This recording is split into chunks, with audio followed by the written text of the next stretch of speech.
Au printemps, certains arbustes sont recouverts d'un épais filament soyeux. À l'intérieur de ces filaments, l'hyponomeute, une chenille qui dévore les feuilles à l'intérieur. Cette chenille n'est pas urticante, elle est inoffensive pour l'homme, vous pouvez les détruire manuellement.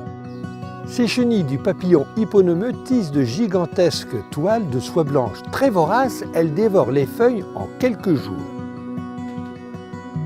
L'adulte est un papillon blanc nocturne d'une vingtaine de millimètres aux ailes antérieures piquetées de points noirs.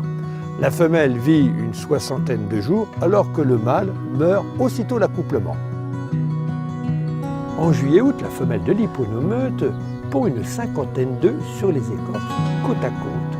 Après l'éclosion, les petites chenilles migrent sous un bouclier brunâtre pour y passer l'hiver.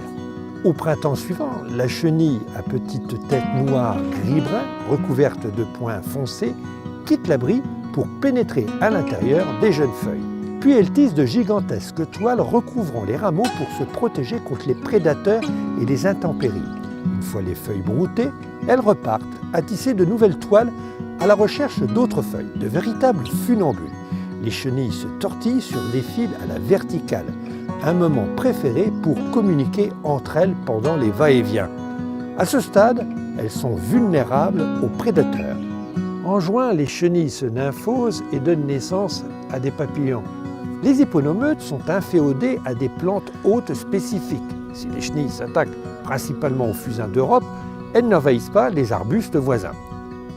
En cas de forte attaque, vous avez toujours recours au BTK, le bacille de Thuringe, un produit naturel qui s'utilise aussi pour la pyrale du buis. Et on peut utiliser un répulsif à base de Tanésie qu'on va appliquer en juillet-août au moment où les femelles viennent pondre pour les repousser.